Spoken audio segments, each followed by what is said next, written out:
Just for information for fellow councillors that weren't here back then, Council did a lot of advertising and never got any suitable applicants at all. Mr Timmins was employed then for round 2 and came up with where we've been for the last 5 years. And that was done through Sunday Star Times. There perhaps is one place more that maybe it could be advertised, and I'm thinking to myself, going back, you're here saying that one of the attributes you're looking for is local government experience, then I would think maybe the local government magazine would be the place to put it. Your Worship, I would recommend on the LGM websites. Okay. More effective. That would too. Okay, perhaps we could do that if everybody's happy with that, and Sunday Star Times. Yep. Okay. Anything further? There being nothing further, I would like to ask for a move and a second that suggested resolution on page 3/1, including the minutes there, number 5, which was 4, the recruitment process and timetable as written there, to be adopted. Move, Councillor Mincher. Second, Councillor Williams. All those in favour? Aye. Moved.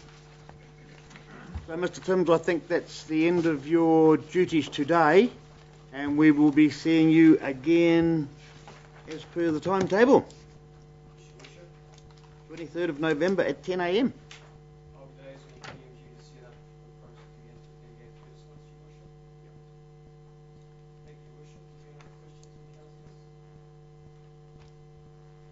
And just to expand, we approved the format of the advert this morning.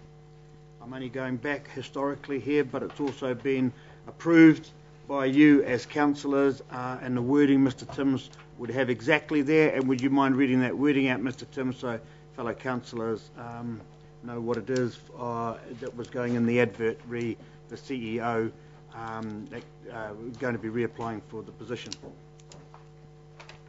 Worship, what's recorded in the minutes is the Mayor and Councillors wish to advise that the incumbent CEO will be applying to be at the base of the first one. Everybody comfortable? Okay, well, as usual, thank you for doing an excellent job, Mr Timms. Thank you, Worship. And we'll see you in November. Thank you. Right.